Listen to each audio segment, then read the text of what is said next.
Explosions ripped through Caracas, bright flashes in the sky, deep rumbling blasts, and fires burning on the hillsides.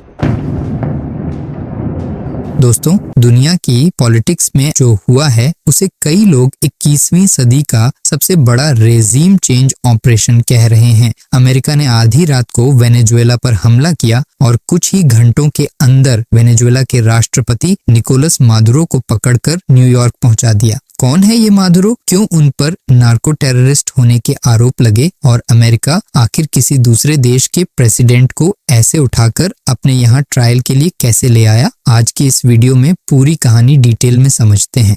Video को and तक जरूर देखिए क्योंकि आखिर में बात करेंगे क्या इस ऑपरेशन के बाद वेनेजुएला में डेमोक्रेसी बचेगी या खुलेआम मिलिट्री रूल।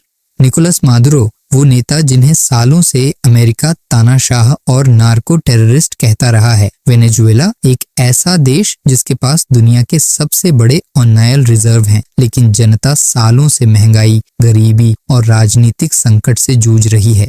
दावों के मुताबिक मादुरो पर आरोप है कि उन्होंने ड्रग कार्टेल्स और टेररिस्ट ग्रुप्स के साथ मिलकर टनों कोकीन की स्मगलिंग करवाई और बदले में सत्ता और पैसे दोनों बचाए। इसी को अमेरिका ने नार्को टेररिज्म कहा, यानी ड्रग्स और टेरर का ऐसा नेटवर्क जो सीधे अमेरिकी समाज को टारगेट करता है। 2 से 3 जनवरी 2026 के बीच अमेरिका ने अचानक वेनेजुएला पर लार्ज स्केल स्ट्राइक लॉन्च की, जिसे मिलिट्री ने नाम दिया ऑपरेशन एब्सोल्यूट रिजॉल्व।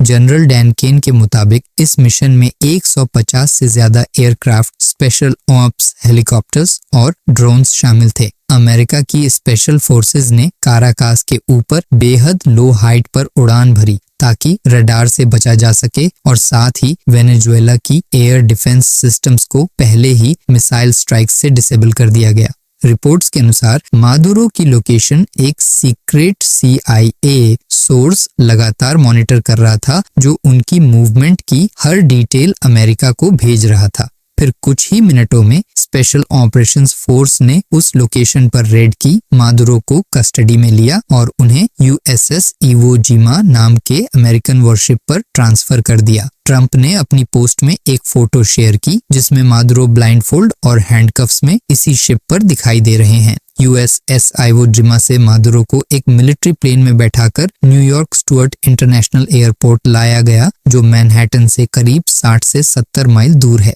वहां से हेलीकॉप्टर के जरिए उन्हें न्यूयॉर्क सिटी के एक हाई सिक्योरिटी डिटेंशन सेंटर में शिफ्ट किया गया, जहां अब वो फेडरल कस्टडी में है। अमेरिकी अटॉर्नी जनरल पाम बॉन्डी ने अनाउंस किया कि मादुरो और उनकी पत्नी सिसिलिया फ्लोरेस पर narco terrorism conspiracy, cocaine importation conspiracy और मशीन गन व डिस्ट्रक्टिव डिवाइसेस रखने जैसे गंभीर आरोप लगाए गए हैं। उनका कहना है they will soon face the full wrath of American justice on American soil, यानी अब उन्हें अमेरिका की अदालत में ही जवाब देना होगा। फॉक्स न्यूज पर दिए एक इंटरव्यू में राष्ट्रपति डोनाल्ड ट्रंप ने दावा किया कि इस ऑपरेशन में कोई अमेरिकी सैनिक नहीं मारा गया। हालांकि कुछ हेलीकॉप्टर पर फायरिंग के कारण सैनिक जरूर घायल हुए। ट्रंप ने ये भी कहा कि मादुरो और उनकी पत्नी को USS इवो जिमा पर रखा गया था और वहीं से उन्हें न्यूयॉर्क भेजा गया। सबसे विवादित बात ट्रंप की ये लाइन रही, we are going to run the country for now, यानी फिलहाल वेनेजुएला को अमेरिका चलाएगा जब तक वहां सेफ, प्रॉपर और जुडिशियस ट्रांजिशन नहीं हो जाता। कई एक्सपर्ट्स इसे 1990 में पनामा के लीडर मैनुअल नोरिएगा की गिरफ्तारी के बाद का सबसे बड़ा अमेरिकी इंटरवेंशन मान रहे हैं। वेनेजुएला सरकार की तरफ से जो बयान आया है उसमें इसे तेल और मिनरल रिसोर्सेज पर कब्जा करने की साजिश बताया गया है और वे अभी तक मादुरो और उनकी पत्नी की प्रूफ ऑफ लाइफ की मांग कर रहे हैं। इंटरनेशनल लेवल पर भी ये बड़ा सवाल खड़ा हो गया है, क्या कोई भी सुपर पावर नार्को टेरर के नाम पर किसी भी सिटिंग प्रेसिडेंट को उठाकर अपने देश में ट्रायल कर सकता है? दूसरी तरफ न्यूयॉर्क में वेनेजुएला के कुछ प्रवासी समुदाय इस गिरफ्तारी को जस्टिस की जीत बता रहे हैं, जबकि मादुरो के सपोर्टर्स इसे इंपीरियलिज्म कहकर विरोध कर रहे हैं। ऑयल मार्केट में भी टेंशन दिख रही है क्योंकि वेनेजुएला की पॉलिटिकल अनिश्चितता दुनिया भर की तेल की कीमतों पर असर डाल सकती है। तो दोस्तों, ये थी कहानी उस ऑपरेशन की जिसने आधी रात में वेनेजुएला की सत्ता को हिलाकर रख दिया और उसके राष्ट्रपति को न्यूयॉर्क की जेल तक पहुंचा दिया।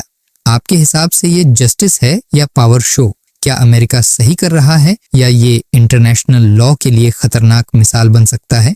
अपनी राय कमेंट में जरूर लिखिए। एक लाइन में बताइए, ट्रम्प राइट या ट्रम्प रॉन्ग। अगर इस तरह की जियोपॉलिटिकल कहानियां पसंद आती हैं तो वीडियो को लाइक कीजिए, दोस्तों के साथ शेयर कीजिए और ऐसे ही डीप डाइव केस स्टडीज के लिए चैनल को सब्सक्राइब करना मत भूलिए। मिलते हैं अगली वीडियो में किसी नई पावर गेम, नई स्ट्रेटजी और नई स्टोरी के साथ।